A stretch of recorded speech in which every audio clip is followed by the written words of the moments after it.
দীঘার জগন্নাথ মন্দিরে তিনি সরাসরি চলে গেলেন, জানিয়ে বিতর্ক হলো তুমুল। শুধু তাই নয়, তার দলের কর্মীরা তাকে কালো পতাকা দেখালেন। শুধু তাইও নয়, গো ব্যাক স্লোগান দিলেন। নিজের দলেতেই বেশ খানিকটা কোণঠাসা হলেন। তারপর থেকেই জল্পনা শুরু হলো, তাহলে কি এবার 21শে জুলাইয়ের মঞ্চে বড় কিছু দেখা যাবে? পদ্ম ছেড়ে জোড়া ফুলে ফিরবে দিলীপ ঘোষ? যোগদান করবেন তিনি? এই প্রশ্ন মাথাচাড়া দিচ্ছিল এবং তিনিও খানিকটা জল্পনা উস্কে দিচ্ছিলেন। তিনি বলছিলেন 21 তারিখে তিনি বলবেন, মানে 21শে জুলাইয়ের কথা তিনি বারবার বলেছিলেন। তবে শেষ পর্যন্ত দেখা গেল তিনি তার মতোই খোশ মেজাজে থাকলেন, তিনি তার মতো সভা করলেন। কিন্তু 21শে জুলাইয়ে সভা করলেও মঞ্চটা আলাদা। 21শে জুলাইয়ে তৃণমূলের মঞ্চে নয়। তারপর থেকে একাধিক বিতর্ক হয়েছে, বিভিন্ন সময় বিভিন্ন প্রশ্নের সম্মুখীন তাকে হতে হয়েছে। তাকে কি দল কোণঠাসা করছে, সেই প্রশ্নের সম্মুখীনও হতে হয়েছে। তবে সামনেই যখন বিধানসভা ভোট, ঠিক তার আগেই একেবারে রণংদেহী দিলীপ বলা যেতে পারে। অমিত শাহ এলেন, কর্মসূচি ছিল তার একের পর এক বৈঠক, আর সেই বৈঠকে সোজাসুজি তিনি দিলীপ ঘোষকে বললেন ফিরতে। এবং তারপর থেকেই পুরনো ছন্দে পুরনো মেজাজে দিলীপ ঘোষ তিনি ময়দানে নেমে পড়েছেন। তারপর থেকেই কিন্তু রীতিমতো জল্পনা কল্পনা আলোচনা সমস্ত কিছু চলতে শুরু করেছে। আচ্ছা, এইখানে দাঁড়িয়ে যেটা বড় প্রশ্ন, তৃণমূলের কাছে কি বিষয়টা অ্যাডভান্টেজ হলো, নাকি কোথাও গিয়ে চাপ তৈরি হলো? কারণ একটা সময় আমরা দেখেছিলাম দিলীপ ঘোষকে নিয়ে কিন্তু কোনো বড় মন্তব্য তৃণমূলের তরফ থেকে করা হচ্ছিল না। এমনকি কুণাল ঘোষ তিনিও দিলীপ ঘোষের পাশে দাঁড়িয়েছিলেন। তাহলে এই মুহূর্তে যে সমীকরণ, সেই সমীকরণে দাঁড়িয়ে সমীকরণ কি বলছে? দিলীপ ঘোষের এই প্রত্যাবর্তন কি তৃণমূলের কাছে একটা বড় চ্যালেঞ্জ? এই গোটা বিষয় নিয়ে কথা বলবো। আমাদের সঙ্গে রয়েছে আমার কলিগ অনির্বাণ। অনির্বাণ, এই মুহূর্তে দেখো, দিলীপ ঘোষকে যেই সময় দলে কোণঠাসা করা হচ্ছিল, আমরা দেখেছি কুণাল ঘোষ পর্যন্ত তার পাশে দাঁড়িয়েছিলেন। সেইখানে দাঁড়িয়ে ঠিক ভোটের আগে দিলীপ ঘোষের প্রত্যাবর্তন, খোশ মেজাজে দিলীপ ঘোষ, পুরনো ছন্দে তিনি ময়দানে। এই মুহূর্তে তৃণমূলের জন্য কতটা চাপ?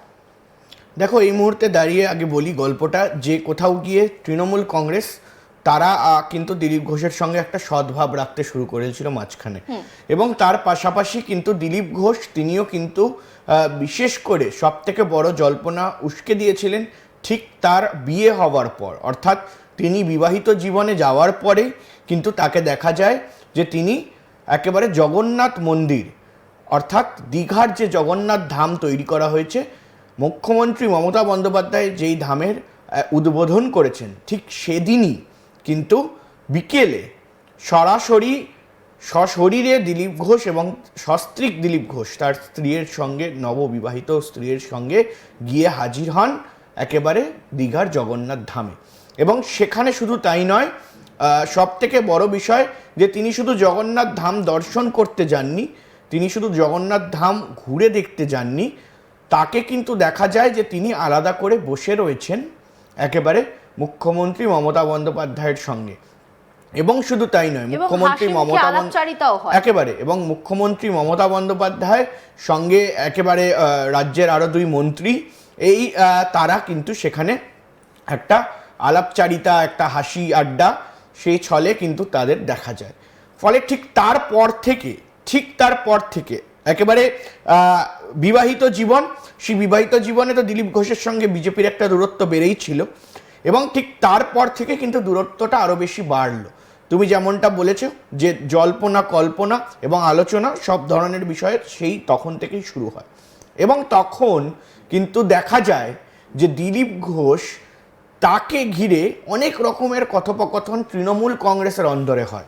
তৃণমূল কংগ্রেসের এই মুহূর্তে দাঁড়িয়ে স্পোকসপারসন কুণাল ঘোষ বলো বা অন্যান্য যারা নেতারা রয়েছে তাদের কথা বলো, দিলীপ ঘোষকে নিয়ে নানা রকম মন্তব্য, নানা রকম জল্পনা উস্কে দিয়েছেন তারা। সেই সময় একটা অদ্ভুত জিনিস দেখা গিয়েছিল, নিজের দলে তিনি কোণঠাসা হলেও তৃণমূল কোথাও গিয়ে তাকে সাপোর্ট করছিলেন। একেবারে এটাই বলার যে এই মুহূর্তে দাঁড়িয়ে দিলীপ ঘোষ যিনি দীর্ঘদিন ধরে বিজেপি করেন এবং শুধু বিজেপি নয় সংঘের সঙ্গে তিনি যুক্ত, আরএসএস রাষ্ট্রীয় স্বয়ং সেবক সংঘ, সেই সঙ্গে তিনি যুক্ত দীর্ঘদিন ধরে।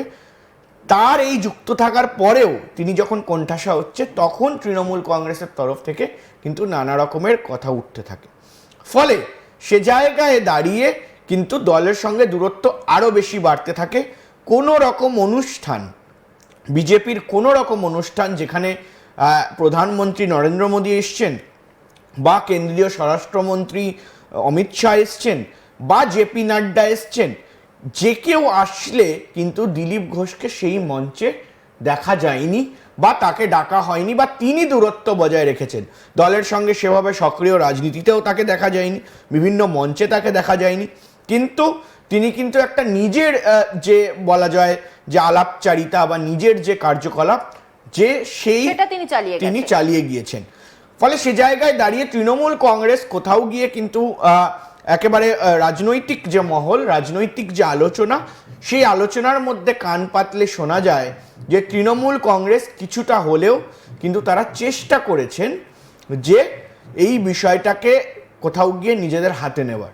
এবং সেক্ষেত্রে বলে রাখা ভালো যে দিলীপ ঘোষ, আমরা দেখেছি যে 2024 সালের যে লোকসভা নির্বাচন হয়েছে, সেই লোকসভা নির্বাচনে তার যে গড় ছিল, অর্থাৎ খড়গপুর থেকে শুরু করে মেদিনীপুর, এই যে গড় ছিল, তার বাড়িও ওখানে, সেই যে গড় ছিল সেই গড় থেকে তিনি কিন্তু বেরিয়ে আসেন, অর্থাৎ পার্টি তাকে বাধ্য করে যে সেখান থেকে বেরিয়ে এসে কোথায় ভোটে দাঁড়ানোর, একেবারে পূর্ব বর্ধমান।